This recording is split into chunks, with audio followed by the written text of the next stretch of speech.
Hello, everybody. I'm Kathy Venturella, and this is another hobby cheating episode, and I'm taking over.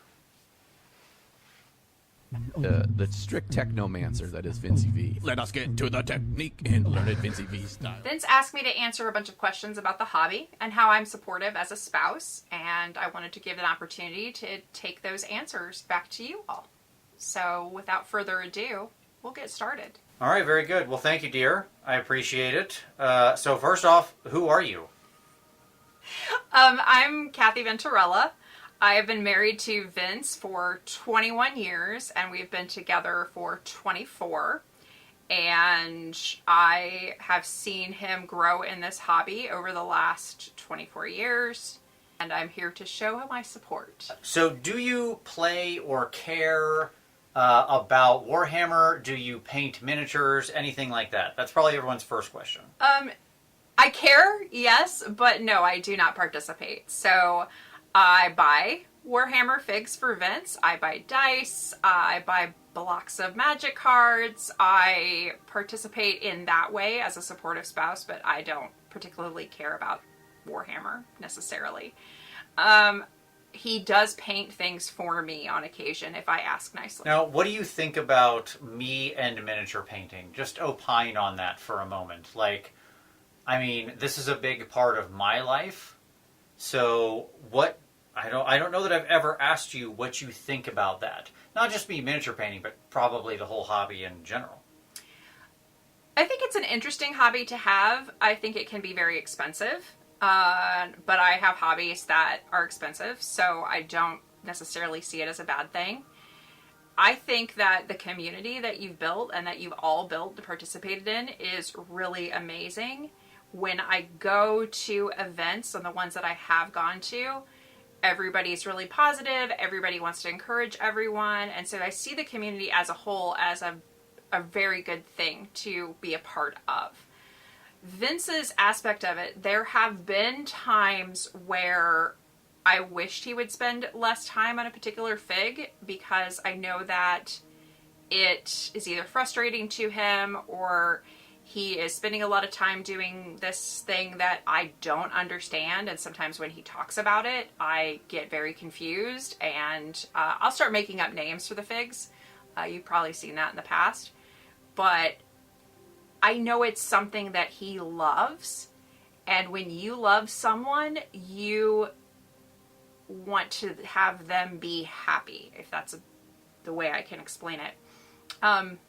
And so I always want to seem as though I am being supportive, and I want to do those things that will support him in this hobby. If that means that he's got to take an evening and do something Warhammer related, or if he's have guys over to play test, or he's doing something else, I try to play hostess in those events when he has folks over. So I don't know what else to say about that. No, that's fine. I mean, that's very nice, and I certainly appreciate the support, but that does lead to an important question, which is, what is the most annoying thing about my hobby? What annoys you the most? The amount of boxes that come into this house from GW are a lot. It's considerable. And I know that when those show up, or when those start to show up, I know that that's going to lead to something else. Like, it's not like you just get something in the mail and you're like, oh, you know, it's a purse and I can just go ahead and use this. No, there's a process to it. And so I look at it as sometimes it's a time crunch because there's only so many hours in the day. When you first, I wouldn't say when you first, because you were already painting when we started dating. You were already painting things.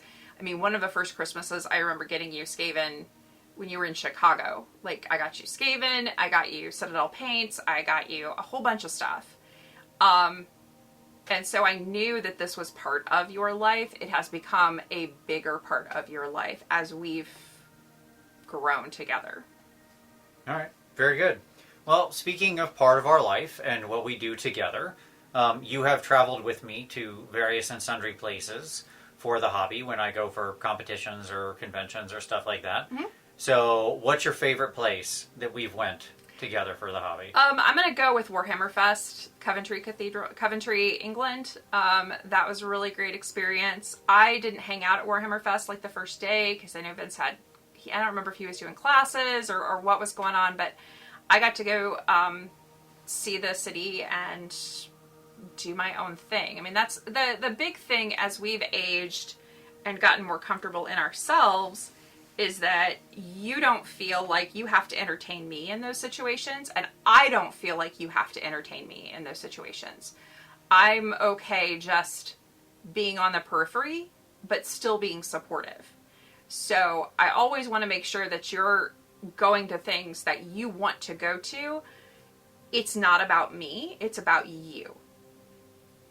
All right, good enough. Okay, so I've painted a lot of things. As you mentioned, sometimes I paint things for you. Yeah. What is your favorite thing that I've painted? It's a good paint job, but it's creepy. Is the scarab beetle thing. Oh my gosh, that thing is like... You talking about a L'Oreal? Yeah, whatever that thing is. It's a giant ass beetle, and... Oh, I'm sorry, did that just make it not PG? You're okay. Okay. It's a giant beetle, and I'm just really grateful that you didn't get into spiders, because that would be the next thing that I would be like, no. The thing that I like the most that you've painted is probably your most recent bust. Okay. I really liked that one. I liked the variation on it. And then, selfishly, the best thing you've ever painted for me was my wedding shoes. Ah, okay. Very good. So, yeah, I wore, of course, we know that Vince wears a uniform, and he always wears Doc Martens. And when we were getting married, he told me girls can kick off their shoes at a wedding. I am not doing that. I am wearing my Doc Martens. And so the compromise we made was that he would wear a new pair of Doc Martens. What he didn't know is that I found white Mary Jane Doc Martens, and I changed into them at the reception. And so I had white T-strap Mary Janes on. Kept those, but haven't really worn them since because they're white. What am I going to do with them? So I asked Vince if he would paint them, and so he airbrushed them with some cool designs on them, and now they're blue and super cool. Very nice. So tell us about your doggos. What is this? You have doggos. Could you explain? I don't mean like our three dogs. Everybody is in some video or another has seen our three dogs. They show up all the time. I mean your doggos. Tell people what I'm talking about. So I kickstarted the Dungeons and Doggos and was super excited to get those. And so what I've done is, as Vince has folks to the house to paint, or when we go places, I ask other painters to paint my Dungeons and Doggos. Mm-hmm. So I have quite a collection of pretty amazing artists. I went, and they're from all over. So I've got Sycophant minis out of England, Ninjon, Miniac, Sam Lentz, Liz Hunt, Eric Swinson painted one for me. Mm-hmm. There's been a bunch. Yeah. There's just, I know I'm forgetting people, and I'm sorry. I'm still waiting on one from Uncle Adam. Yeah, he's been slow. But yes, you have accidentally assembled a collection of miniatures painted by some of the greatest miniature painters in the world, simply by begging them whenever they happen to come into the house. So it's worked out pretty well for you so far. It absolutely is. And they do have a spot in my office behind glass where they don't get dusty, and I have a bunch of different types of dogs, and it's a lot of fun. Very nice. All right, well, you mentioned people coming to, to our house to paint. That happens, of course, various and sundry times, but the most popular instance of that is probably VincieCon. So, tell me what you think about VincieCon and about those boys. I really like VincieCon. I don't like Vince's setup to VincieCon. So I take my role as hostess really seriously in those instances. So I try to make it as easy for you guys to get snacks, that you know where everything is, that there's extra towels in bathrooms, that you have a place to stay. I kind of orchestrate all of that. So when they're down here painting, I'm running a load of laundry. I'm making sure that either dinner's being delivered or I'm making it. And I try to keep everything kind of going from the household perspective while Vince is occupied with the guys. Okay. So who is your favorite from VinciCon? You got to choose somebody. I can't choose somebody. Sure you can. Who's your favorite? Who's your favorite and why is it Sam?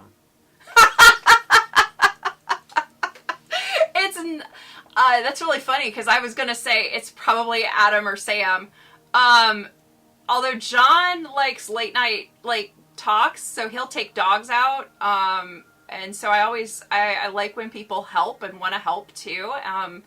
I also like people when they just help themselves. Like, I don't have any issues with, telling, hey, guys, I know you haven't eaten for the last, 3 hours and it's like 10 o'clock, but there's tons of stuff upstairs and there's food in the fridge, and, Uncle Adam, or just come upstairs and start, get something to eat. I think Sam, because I have craft interests and I do things in that space, and Sam always wants to know, what have I tried lately? What am I doing? What paints am I using if I'm doing something? Because I make cards, I've done jewelry, I dabble in a lot of different things and just to learn. And Sam always wants to know, what have I discovered lately, and if he can steal it. Well, you mentioned it, but I don't want to just breeze by that. Obviously, we talked earlier, you don't play Warhammer or D&D or Magic or all these nerd hobbies that I'm into. So this is the case where you are not a nerd in the traditional sense that I was, but we still got married and you've put up with it. What are your hobbies? Because you have plenty of your own creative hobbies as well. So what are your creative outlets? So I like making cards. I made all my cards for Christmas, and I made all of my mom's Christmas cards as well. So I've probably made over 200 Christmas cards this year. And they're all handmade. They can be embossed. They can have stickers. They can have, it's just, I've made shaker cards with sequins in them. I just try different things, and sometimes I'll encounter something that's missing from my my office. Sometimes it has migrated to the basement. I went ahead and bought myself another glue gun. Let's just call that out. It's the one. You mean you're never getting that one back? I'm never getting the glue gun back. So I just went ahead and bought a new. I also bought a new heating tool for heat emboss powder, because that was never coming back either. So there's that. Sure, you also knit. I do. I don't knit. I crochet. There's a difference. But I crochet, and I do like that. I made a temperature blanket this year. It's my first year doing that, which is every day is a different color of yarn that follows the temperature of where you are. And so what I did is I turned it into the temperature blanket of everywhere I was. So I've got Leiden, Netherlands in there. I've got Lima, Ohio, where my parents live. I've got Amish country, I've got Michigan, I've got San Diego, I've got all of that, but every single line is a day, and then the color of the yarn is based on the temperature in a 10-degree finding, if that makes sense. So I've got 11 months done, 30 days left to do. Once December's over, I'll start on December, and then I will have this massive blanket that has taken me a whole year to make. Very and nice. It is almost 9 feet long. It's pretty big. Pretty good. So, and then I have other assorted sundries. I'm going to learn how to put flowers together, and I'll take a class. Or I did Wilton. I took the Wilton cake decorating classes at Joann Fabrics. I'll just poke around and see what I can't get into from a craft perspective. I would say I'm still a nerd. I always loved books. I always loved sci-fi. I've always been into those kind of things. So we did have a lot to start with from a crossover if we're thinking about the Dork Forest. Mm-hmm. I don't know if your watchers are familiar. They're not going to know what that is, but that's okay. Okay. So I've we've had a lot of common ground over things over the years, even Sure. though it's different necessarily. I tolerate Vince when he wants to go into a gaming store or a used bookstore. We go through, we look for things, and he tolerates when I want to go into a yarn store or crafting or a quilt store. I'm not a quilter, but it's on the periphery, so. I like All right, that. well then let's leave on this. I got one more question for you, and I think it's probably the most important. For a lot of people out there in the audience, they may be, I don't know, struggling might be an unfair term, but I'll just say they might be wondering how they can better communicate to their partner, why the hobby is so important and how they can have a more supportive relationship with each other, how they hope their partner can support them better or be more comfortable with the hobby or whatever. So what advice would you give the people watching this Okay. to engage? Like, how should they engage with their partner to help their partner be more supportive? So for me, it's all about communication. So I can't hold Vince accountable for something he doesn't know. And so I try to probably overly communicate in that if there's something that we need to do, or we've agreed to go to dinner with friends, or we've agreed to do this, I make sure that he's aware of my expectation of him to do those things. So having those kind of clear expectations eliminates a lot of issues from the beginning. One of the things that I would say to people that are just getting started in here is communicate with your partner, communicate what you get out of the hobby, and that makes it much more real, because I don't understand how painting a fig relates to me, right? But I understand the camaraderie. I understand the support that you also get from the community. I don't want you to be without those. And so I feel like if you come into it from a place of you want to encourage and have that clear, those discussions, I think that really made a difference for us. In the beginning, I used to wonder, well, we can never do anything on a Friday night because that's when the guys are coming over and they're going to play Warhammer, or Saturday night or whatever. And in the beginning, I always felt like, well, you're choosing them over me. And that's not what's happening. There's only, again, so many hours in a day, and that's when people are free.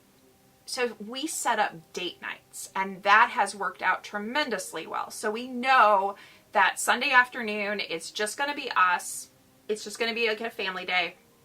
And that doesn't mean that we won't do something on a Sunday independently, but that means that the first kind of right of refusal comes from your spouse.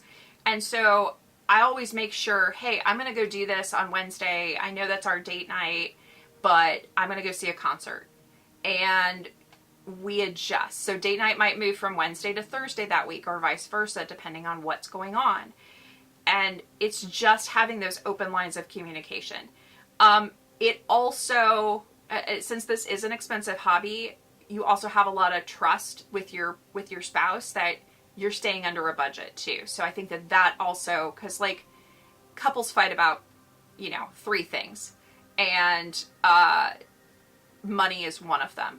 And so making sure that you're being clear on the expectations that, all the bills still get paid, all of this, all of the information still, I'm still getting that information, and I'm not worried that, you run out and buy, camera equipment so you can start podcasting on the fly. I don't have to worry about that with you, because we've had those discussions up front on what's the cost going to be. And so we don't really talk about that stuff anymore, because we have a bedrock of conversations, a million conversations that we've had over it. Very nice. All right. So I'm coming around here. So at the end of the video, I have to be on the same plane as you, see, so it's Okay. focused. So I'm going to come over here and lean in here like this. I want to say, I love you. Thank you. I appreciate you doing this. Yeah, I love you. Thank you for asking. Absolutely. For all of you out there, then what we say at the end, you got to look back at the camera now. Oh, There you sorry. go. Okay. So what we say at the end is we say thank you very much, and tell them to like and subscribe and do all those things that make dings. Okay. Gosh. All right. And you don't have to repeat it. Okay. But then Like and subscribe and do all the things that make dings. That's right. Yeah, exactly. That sounds stupid. And then, well, it's all, this is what it's called, a call to action. Okay. Oh, I understand calls of action. Okay, Okay. very good. Hit like and subscribe. There you go. And then if you want to support the channel and help my wife be calm about the budget, there's lots of ways you can do so. In addition to all of that, maybe you can share this video out there. Maybe just share it with your partner. There's a merch store down there with stuff like this. You can buy a shirt of Kathy and our dogs. Yes, exactly. All of that's down there. You can also, of course, check out all the affiliate links down there. It doesn't cost you anything extra. In fact, it often saves you money and helps support the channel. And there's also, of course, the books I write with Uncle Adam. Those are down there. And our Patreon, focused on review and feedback and taking your next step on your hobby journey. So thank you, everybody. I really appreciate that very much. I appreciate you. I appreciate you, dear. Thank you. I love you. We'll see you next time. I love you.